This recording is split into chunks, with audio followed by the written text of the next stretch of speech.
42절 말씀입니다. 마태복음 14장 32절에서 42절 말씀 우리 한 절씩 서로 교독하도록 하겠습니다. 32절 말씀 제가 먼저 읽겠습니다.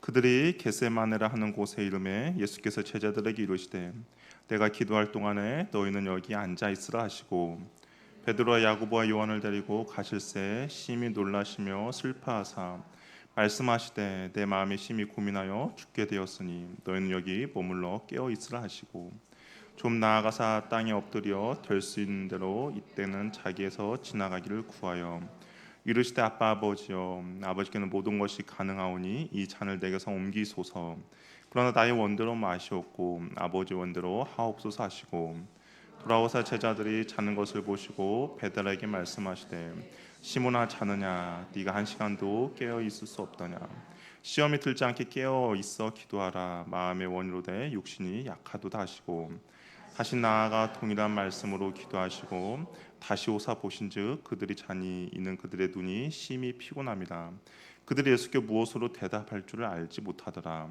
세 번째 오사 그들에게 이르시되 이제는 자고 쉬라 그만 되었다 때가 왔도다 보라 인자가 죄인의 손에 팔리느니라. 함께 읽겠습니다. 일어나라 함께 가자 보라 나를 파는 자가 가까이 왔느니라. 아멘. 우리 어머니 옆에 분과 인사 나눌게요. 하나님이 당신을 사랑합니다. 예, 하나님이 우리를 사랑하십니다. 우리 그 큐티 본문 매일 성경 본문으로 우리가 한 주 동안 이렇게 말씀을 나누려고 합니다. 그래서 큐티책 가지고 오셔가지고 그때 메모도 하시고 그러면 좋을 것 같습니다. 예수님께서 이제 최후의 만찬이 끝나고 이제 제자들과 습관을 따라 감난산으로 올라가셨어요. 올라가실 때 과연 어떤 모습으로 올라가셨을까? 그 발걸음이 어떠했을 것 같습니까? 감난산 올라가는 발걸음이. 오늘 분위기만 봐서는 되게 무거울 것 같잖아요. 오늘 분위기만 봐서는 되게 무거울 것 같은데 근데 성경을 보니까 무거운 발걸음이 아니었습니다. 우리 14장 26절을 보면 뭐라고 돼 있어요? 이에 그들이 찬미하고 감난산으로 가니라. 예수님께서 그 감난산 이제 겟세마네 기도를 하러 가시는데 그냥 가는 것이 아니라 찬양하면서 그 길을 갔다라고 이야기를 하고 있어요. 제자들의 배신과 음모와 십자가의 고난, 정말 죽음의 십자가를 향하는 여정 가운데 예수님께서는 찬송하며 그 길을 가신 것입니다. 고난과 시험을 다 이해할 수 없지만 찬양을 한다는 것은 하나님에 대한 전적인 신뢰함이 있는 것, 하나님에 대한 전적인 신뢰함이 있다라는 것이죠. 우리도 기쁠 때 찬양하잖아요. 근데 우리 마음이 약간 슬프거나 그러면 찬양이 잘 나오지 않아요. 하나님에 대한 실망감이 있기 때문인데 그럼에도 불구하고 예수님께서는 찬양을 불렀다는 것은 정말 승리로 그 시험을 이겨낸다라는 그런 뜻이 이 안에 담겨 있는 것 같습니다. 하나님을 신뢰하며 그의 이름을 높여 드리는 것이죠. 저 여러분에게도 이런 찬양이 있으면 좋겠습니다. 내가 그냥 기쁠 때만 찬양 부르는 것이 아니라 정말 그 길이 힘든 거 어려움 길을 가더라도 주님을 신뢰함으로 우리가 찬양하며 그 길을 온전히 갈 수 있는 은혜가 있기를 바랍니다. 예수님께서 제자들과 기도하러 가신 곳은 겟세마네라는 동산인데요. 다른 성경 우리가 아까 읽었던 26절도 보니까 감난산이라고 되어 있어요. 이는 두 지명이 다른 지명이 아니라 동일한 지명인데요. 감난산은 좀 더 큰 지명이고 겟세마네는 그 감난산 안에 있는 작은 동산이라고 할 수가 있습니다. 그리고 이 겟세마네라는 뜻은 기름을 짜는 틀이 있는 기름을 짜는 틀이라는 뜻이 있어요. 아마 이 올리브 기름을 짜는 어떤 기구나 그런 틀이 이 겟세마네 동산에 있었던 것 같습니다. 그러니까 예수님이 그 겟세마네 동산에 올라가셨다는 것은 정말 마지막 기름을 짜는 것처럼 예수님이 그 마지막에 기도를 하고 했음을 우리에게 말해주고 있는 것이죠. 그러니까 그곳에서 예수님께서도 정말 올리브 기름이 짜지듯이 정말 모든 것을 다 내놓고 기도한 그 장소가 바로 이 감람산이라고 할 수가 있습니다. 예수님께서는 이곳을 습관을 따라서 종종 가셨던 곳이에요. 마가복음은 잘 나오지 않지만 다른 성경에 보니까 습관을 따라 감난산으로 가셨다라고 되어 있습니다. 그러니까 제자들하고도 자주 가셨던 곳이죠. 후에 가룟 유다가, 내일 본문에서 그냥 가룟 유다가 병사들 데리고 이쪽 감난산으로 쉽게 올 수 있었던 이유도 아마 여기서 제자들이 같이 예수님께서 왔기 때문에 그곳에 병사들을 데리고 예수님 찾으러 이곳 온 것을 보면 평상시에도 자주 기도하러 왔던 곳이 바로 이곳 감람산이라고 할 수가 있는 것이죠. 기도는 예수님께서 있어서 되게 습관적인 행동이었습니다. 그러니까 좋은 습관을 예수님께서 가지고 있었는데, 우리 나쁜 습관은 어떻습니까? 나쁜 습관은 열심을 내지 않아도 저절로 습득이 되지만 좋은 습관은 쉽게 습득이 되지 않는 것이죠. 그리스도인들에게 있어서 말씀과 기도라는 것은 정말 좋은 습관인데 어떻습니까? 쉽게 잘 됩니까? 목사님, 저도 잘 안 되는 것 같아요. 저도 쉽지가 않아요. 그러나 그럼에도 불구하고 좋은 습관을 우리가 들여야 할 것입니다.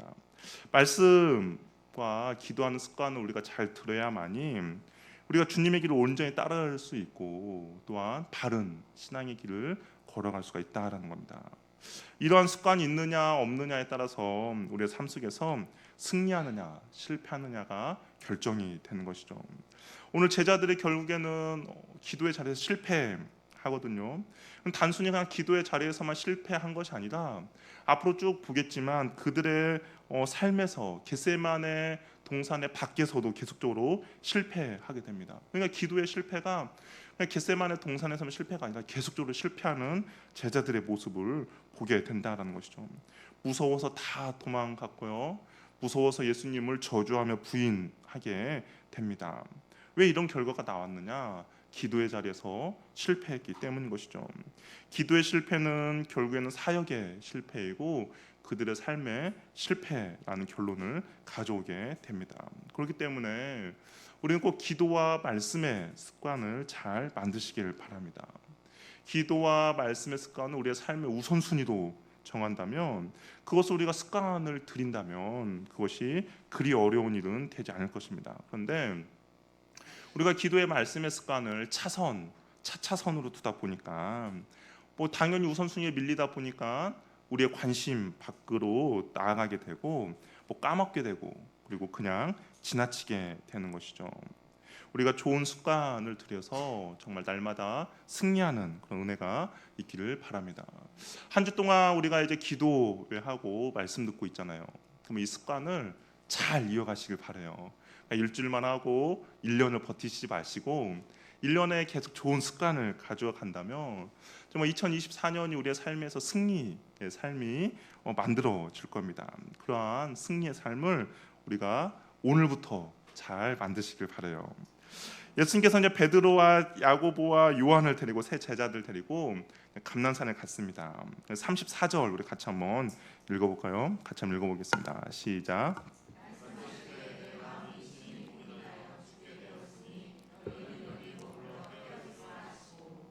예수님도 참 사람이셨기 때문에 십자가의 그 고통이 얼마나 큰지, 얼마나 두려운지, 얼마나 무서운지를 알고 계십니다. 그래서 제자들에게 본인의 속마음을 이야기해요. 내 마음이 심히 고민하여 죽게 되었다. 여기 머물러 깨어있으라. 깨어있으라는 것은 결국에는 기도하라라는 말씀이죠. 근데 우리가 이 내용을 보면 아니 예수님의 십자가 죽음을 왜 그렇게 두려워하는가라고 생각할 수도 있습니다. 순교자들이라든지 독립운동가라든지 아니면 나라를 위해서 정말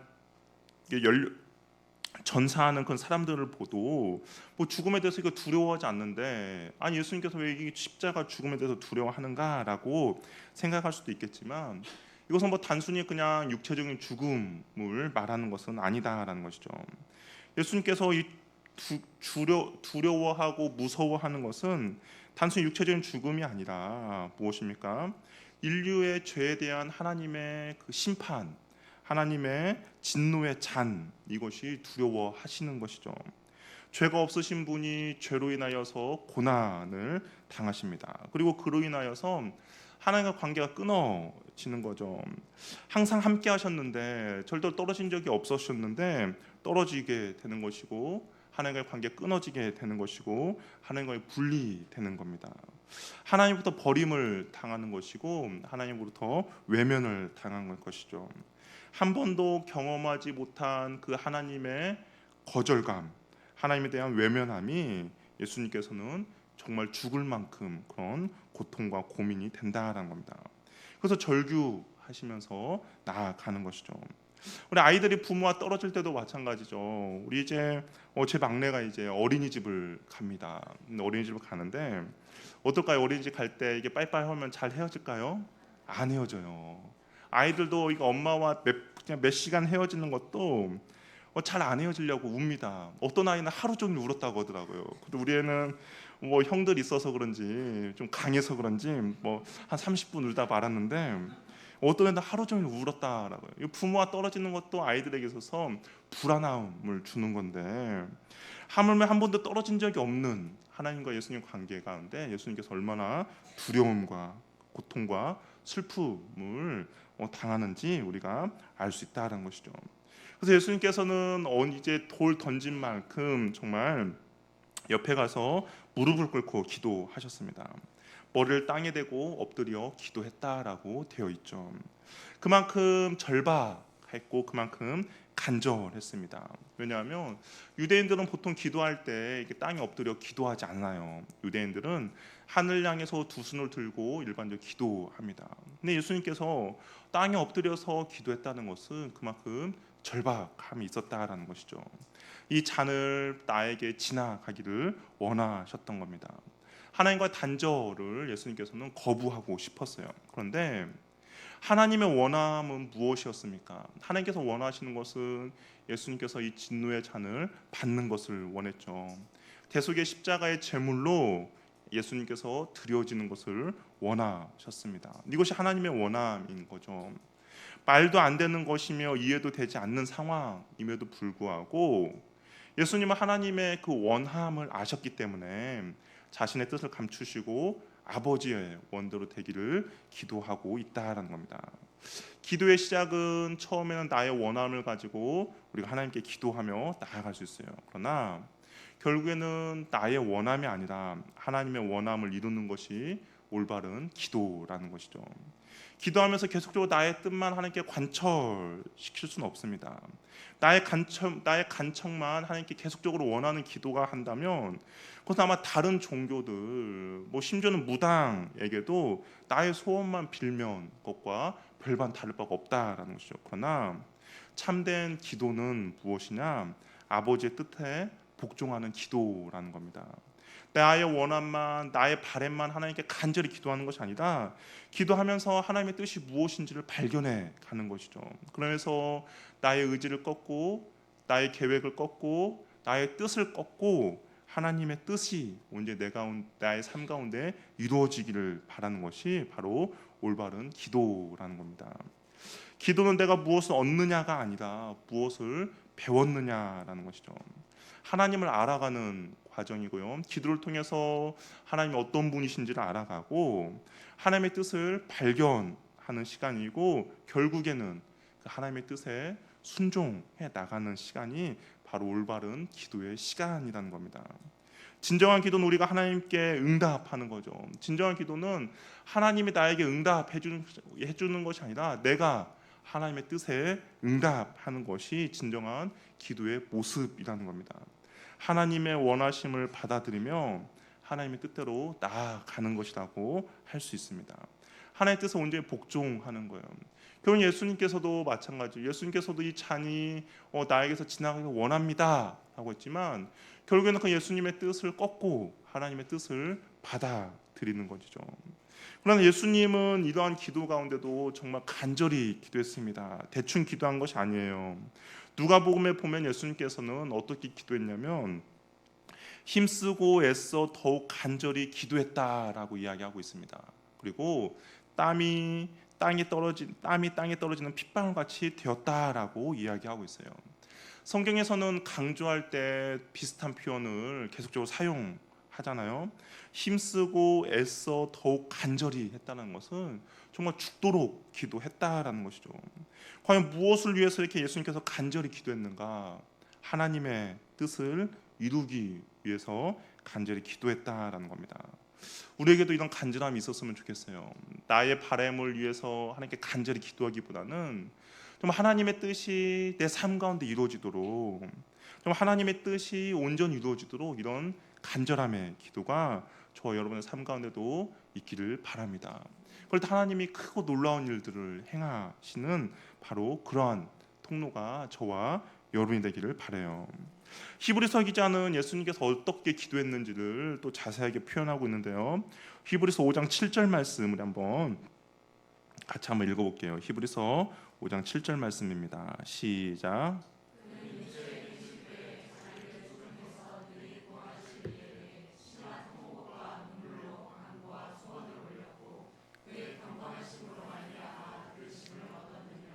아마 이 겟세마네 동산에서의 기도의 모습을 히브리서 기자가 기록한 것 같습니다.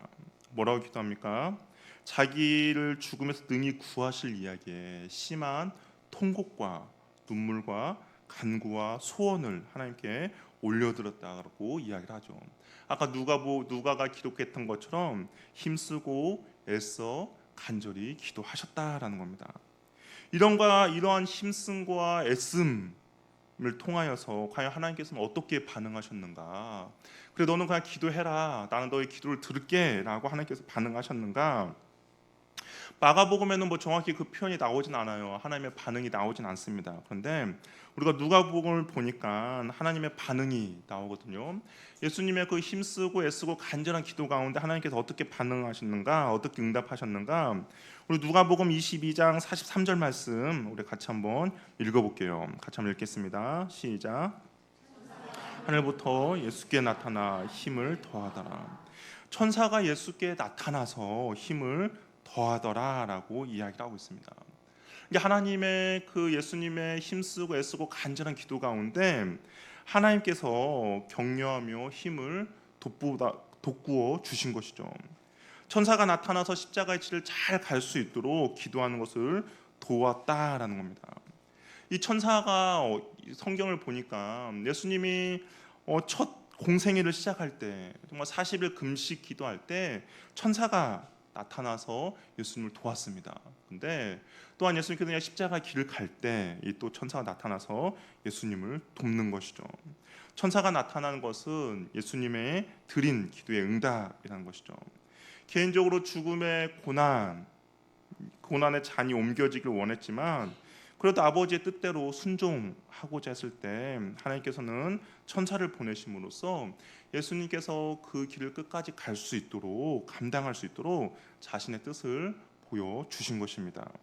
우리가 힘쓰고 애써 간절히 기도할 때 하나님은 돕는 동역자를 우리들에게 보내주신다라는 것이죠. 낙심하고 좌절할 때 위로자를 하나님께서 우리들에게 보내주십니다. 어렵고 힘들 때 하나님께서는 우리의 손을 붙잡아 줄 수 있는 돕는 손길을 허락해 주시는 것이죠. 내가 외로이 기도할 때 그곳 가운데 하나님께서는 함께 기도할 수 있는 기도의 동역자를 보내주십니다. 문제는 뭐냐? 우리가 기도하지 않으니까 그것을 경험하지 못한다라는 것이죠.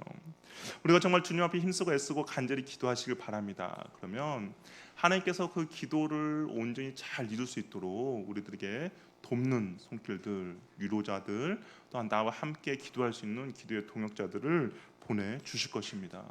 그래서 그들로 통하여서 우리가 온전히 기도를 바칠 수 있도록 우리와 함께 할 수 있다라는 것이죠. 예수님이 이렇게 간절히 기도하는데 과연 제자들은 어떤 모습이었을까? 우리가 다 알죠. 제자는 어떤 모습인가? 우리 37절, 38절 같이 한번 읽어볼게요. 시작.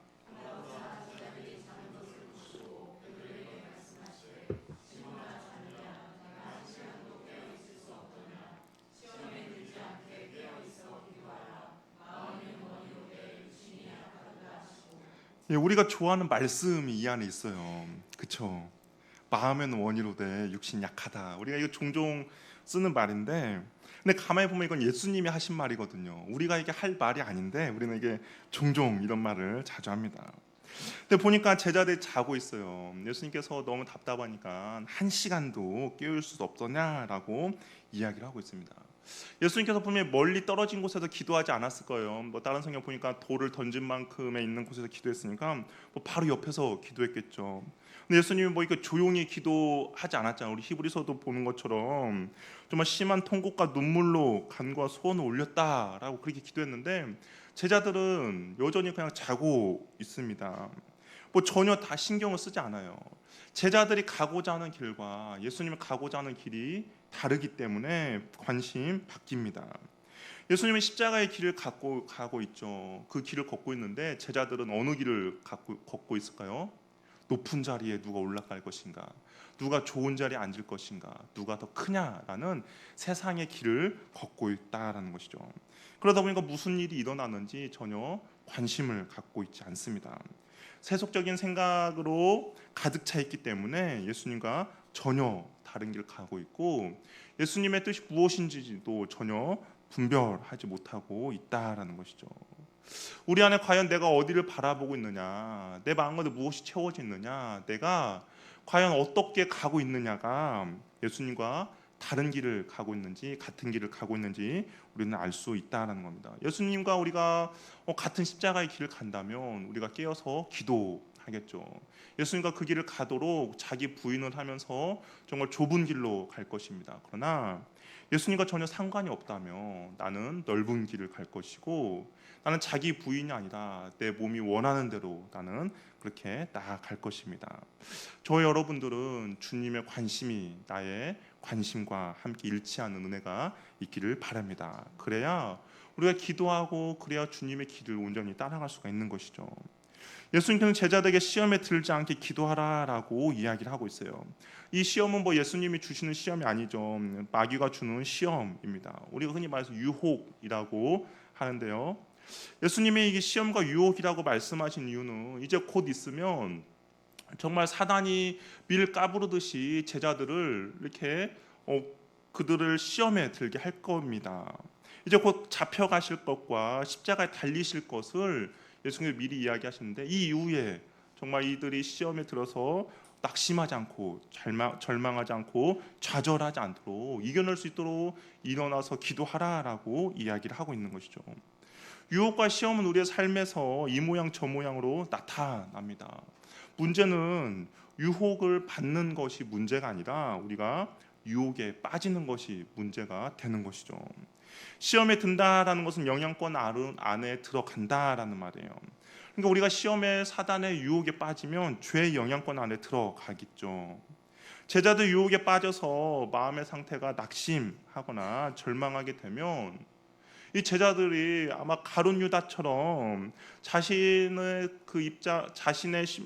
너무나 비관적이라서 목매어 자살할 수 있는 상황이 벌어질 수도 있는 것이고, 아니면 정말 예수님 모른다 해서 멀리 도망쳐서 부활하신 예수님을 만나지 못하는 결과를 가져올 수도 있는 것이죠. 그래서 예수님께서 유혹에 빠지지 않도록 기도하라라고 제자들에게 권면하고 있는 겁니다.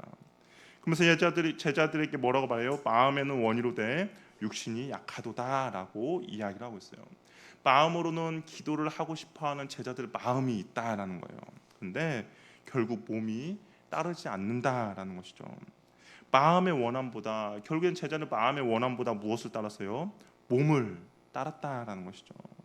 우리가 날마다 경건의 훈련을 해야 되는 이유가 바로 여기에 있습니다.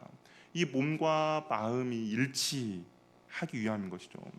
몸과 마음이 함께 가는 훈련이 바로 경건의 훈련이라는 거예요. 하루아침에 되는 것이 아니죠. 훈련하지 않으면 내 몸이 내 마음대로 움직이지 않는다라는 겁니다. 나는 마음으로 기도하고 싶은데 내 경건의 훈련이 되지 않으면 이 제자들처럼 자는 것이죠. 나는 마음이 말씀을 읽고 싶은데 이것이 훈련되지 않으면 나는 유튜브를 보겠죠. 내 마음은 정말 주님 앞에 찬양하고 예배하고 싶은데 그런데 내 몸은 그렇게 반응하지 않는다라는 겁니다. 그렇기 때문에 우리는 지속적으로 훈련을 통해서 몸이 사고치지 않도록 우리는 내 몸을 쳐서 복종시켜야 하는 것이죠. 그것이 바로 경건의 훈련이라는 겁니다. 영적으로 잘 훈련되면 기도해야 할 때 기도하게 됩니다. 몸이 피곤해서 들어 누울지라도 내 영적으로 잘 훈련이 되어 있다면 영이 허락하지 않을 때가 있어요. 나는 몸이 피곤해서 자고 싶은데 내 영이 부담감을 느끼는 것이죠. 그럼 어떻게 됩니까? 내 몸은 자고 싶지만 그럼에도 불구하고 내 마음이 기도하고 싶기 때문에 그 몸을 쳐서 복종시켜서 기도하게 만드는 것이죠. 자다가 일어나서 피곤함을 뒤로하고 기도하는 겁니다. 훈련된 몸은 그렇게 할 수 있다라는 것이죠. 자신의 욕망에 굴복하다 보면 결국 사람은 절제하지 못하게 됩니다. 마음으로는 안 해야지라고 하지만 멈춰야지 하지만 몸이 원하는 대로 몸이 원하고 몸이 바라는 대로 가다 보니 영이 육을 이기지 못하는 상황이 발생하게 된다라는 겁니다. 그렇기 때문에 우리는 지속적으로 훈련을 통해서 경건이 몸에 익혀지도록 우리는 훈련을 해야 한다라는 겁니다. 우리의 육신이 마음을 지배하지 않도록 육신의 소욕이 아니라 성령의 소욕이 우리를 이끌어 가도록 우리는 몸을 잘 훈련을 해야 한다라는 것이죠. 몸과 마음이 일치가 되도록 이것이 신앙의 목적이 되어야 한다라는 겁니다. 여러분 어떻습니까? 여러분 마음이 몸을 지배합니까? 아니면 몸이 마음을 지배합니까? 이 자리에 나왔으면 어느 정도 마음이 지배한다라고 제가 이렇게 생각하겠습니다. 그래서 우리가 계속적으로 훈련을 하는 거예요. 그래서 내 몸이 원하는 데 이끌어가는 것이 아니라 정말 내 마음 가운데 성령의 감동함대로 우리가 이끌어가도록 우리가 온전히 훈련을 해야 한다라는 것이죠. 예수님은 자기의 뜻을 이루기 위해서 간절히 기도했습니다. 근데 우리가 성경을 보면 예수님께서 과연 그 십자가를 짊어지기 위한 것만 기도했는가? 근데 복음서를 보면 또 그렇지 않다라는 것을 우리가 보게 돼요. 왜냐하면 예수님께서 기도한 또 기도의 내용이 무엇이냐? 제자들이 시험에 들지 않기 위해서 예수님께서는 또 간절히 기도한 것을 우리가 볼 수 있게 됩니다. 왜냐하면 요한복음 17장을 보면 예수님께서 대제사장 기도라는 그런 타이틀이 있는데 17장의 이제 마지막 보면 예수님께서 기도하고 내려오시다가 잡히시는 장면이 나와요. 그러니까 요한복음 17장은 어떤 의미예요? 이 겟세마네에서 예수님이 기도했던 그 기도의 내용이라는 것이죠. 다른 복음서에서는 그냥 예수님께서 힘쓰고 애쓰고 간절히 기도했다라고만 나오는데 요한복음에는 그 기도의 내용이 기록되어 있다라는 거예요. 과연 예수님께서는 무엇을 힘쓰고 간절히 애써서 기도했는가? 우리가 요한복음 17장 20절 말씀 우리 한번 같이 읽어보도록 할게요. 17장 20절 말씀입니다. 시작.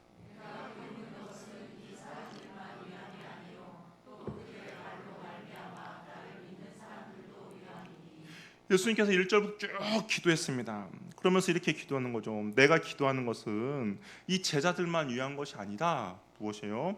그 제자들로 말미암아 나를 믿는 사람들도 위함입니다. 그러니까 예수님께서는 제자들만 위해서 기도한 것이 아니라 결국에는 저와 여러분들도 위해서 예수님께서는 힘쓰고 애써서 간절히 기도했다라는 겁니다. 근데 17장을 보면 예수님 자신을 위한 기도는 없어요. 어떤 기도냐? 하나님과 제자들 그리고 우리를 위한 기도의 내용입니다. 기도의 내용을 보면 그들을 보호하여 달라고 기도해요. 지켜달라고 기도합니다. 그들이 시험에 들지 않도록 기도하는 것이죠. 본인도 곧 십자가에서 죽을 운명에 처해 있는데 근데 자신을 위해서 기도하는 것이 아니라 자신의 제자들을 위해서 열심히 힘쓰고 더욱 애써 기도를 하셨다라는 것이죠. 나는 여전히 피곤하여 자고 있고 주님의 마음과 전혀 상관없이 지내고 있으며 내 멋대로 하고 싶은 대로 하면서 언제든지 주님을 배신하여 도망칠 준비를 하고 있는 저와 여러분들을 위해서도 예수님께서는 간절히 기도했다라는 겁니다. 당신의 죽음 앞에서 나를 위하여서 나를 지켜주고 보호해달라고 악에 빠지지 않게 해달라고 간절히 간구하셨죠. 주님은 제자들을 사랑하시되 끝까지 사랑하셨습니다. 주님은 준비가 되어 있지만 아직 제자들은 준비가 되어 있지 않았어요. 주님은 십자가의 길을 가는 것 준비가 되어 있지만 우리가 본 것처럼 제자들은 십자가의 길을 갈 준비가 되어 있지 않았습니다. 그래서 더욱더 간절히 예수님께서 기도하신 것이죠. 아직 준비가 되어 있지는 않는 제자들이 시험에 들어서 낙심하거나 좌절하지 않도록, 유혹에 빠지지 않도록 예수님께서 간절히 기도하신 것입니다. 뿔뿔이 흩어지고 저마다 예수님을 부인하고 실패하여 넘어질 제자들을 밤새워서 땀이 핏방울이 되도록 기도하신 것이죠. 이런 주님께서 지금도 저와 여러분을 위해서 여전히 기도하고 계신다라는 것이죠. 그 십자가의 보좌 우편에 앉아 계셔서 그냥 우리가 어떻게 살아가는지 보는 것이 아니라 여전히 힘쓰고 애쓰고 간절히 기도하고 있다라는 겁니다. 우리의 부족함을 아세요. 우리의 연약함을 아십니다. 우리가 이 땅을 살아가면서 주님을 배반할 것도 아세요. 그리고 이 땅을 살아가면서 힘듦과 어려움이 있을 때 주님을 부인할 것도 아십니다. 그래도 불구하고 예수님께서는 여전히 우리를 시험에 빠지지 않도록, 그리고 우리를 좌절하지 않도록, 낙심하지 않도록 지금도 기도하고 계신다라는 것이죠. 과연 내가 무엇이기에 난 여전히 주님을 배신하고 여전히 주님의 마음도 모르고 순종도 하지도 않는데 내가 무엇이기에 나의 안위가 걱정이 되어서 주님께서 간절히 기도하고 계시겠습니까? 이 말씀을 묵상하다 보니 너무나 미안하고 죄송한 마음만 있을 뿐이죠. 내가 배반할 것을 이미 아심에도 불구하고 끝까지 나를 포기하지 않고 기도하시는 것이죠. 우리가 마가복음 계속적으로 살펴보겠지만 제자들은 예수님을 피해서 도망합니다. 버리고 도망해요. 그래도 예수님의 그 손길은 여전히 제자들을 붙잡아주고 있다라는 것이죠. 더욱 힘쓰고 애써서 더욱 간절히 그 주님의 품 안에 예수님을 끌어안고 계신다라는 것이죠. 다른 곳으로 빼앗기지 않도록, 다른 것이 예수님의 사랑 안에서 끊어지지 않도록 예수님은 계속적으로 기도하고 있다라는 겁니다. 우리가 고난 주간을 맞이하여서 그 주님의 사랑이 얼마나 깊은지 감사하며 나가는 은혜가 있기를 바랍니다. 내가 무엇이라고 나를 위해서 그렇게 기도하고 계실까요? 지금도 주님께서는 나를 위해서 기도하고 있다라는 겁니다. 우리가 사랑하면 흔히 바보가 된다라고 해요. 그런데 그 주님의 사랑은 정말 바보 같은 사랑을 하고 있다라는 겁니다. 아무것도 유익이 없고 아무것도 이익이 없음에도 불구하고 그냥 사랑한다는 이유만으로 자신의 안위도 지금 죽을 위기에 있지만 자신보다 우리를 더욱더 걱정해서 기도하고 있는 그 주님께 우리가 기뻐 감사하는 은혜가 있기를 바랍니다. 이 고난 주간에 그 주님의 사랑에 힘입어서 우리가 주님을 감사 찬양할 수 있는 은혜가 있기를 바랍니다.